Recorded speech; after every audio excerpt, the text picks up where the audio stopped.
It's really easy to use the repairing facial serum. Before you use it, make sure you shake the product.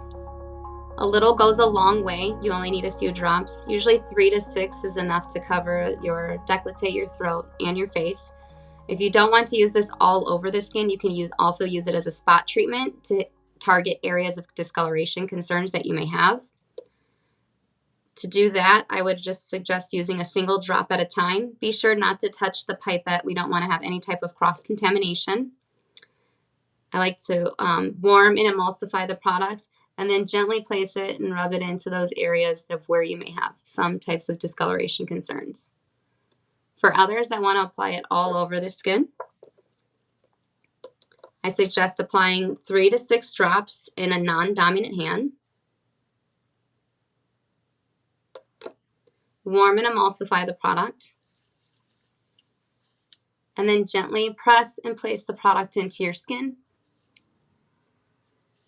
If you have dehydrated skin, I suggest applying the repairing facial serum to damp skin. If your skin is more dry, then I suggest applying it neatly to the skin, so directly to the skin. You can use gentle pressing motions, or you can do long swipes and upward and outward motions.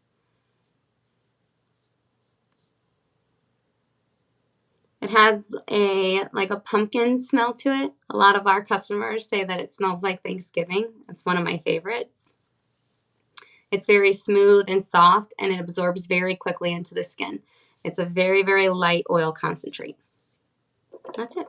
One of the common problems or questions that we receive about the repairing facial serum is, how much of this product am I supposed to use? For the repairing facial serum, less is more. Usually 3 to 6 drops is enough to effectively cover the décolleté, the throat, and the face. You can also use single drops at a time to concentrate on some more pigmented areas or just areas of discoloration concerns. If you use too much of the repairing facial serum, it may take a little bit longer to absorb into the skin, and you probably won't like it. The repairing facial serum is a feather light oil concentrate. It shouldn't leave the skin oily or greasy at all. It should absorb very quickly as long as you're using the correct amount.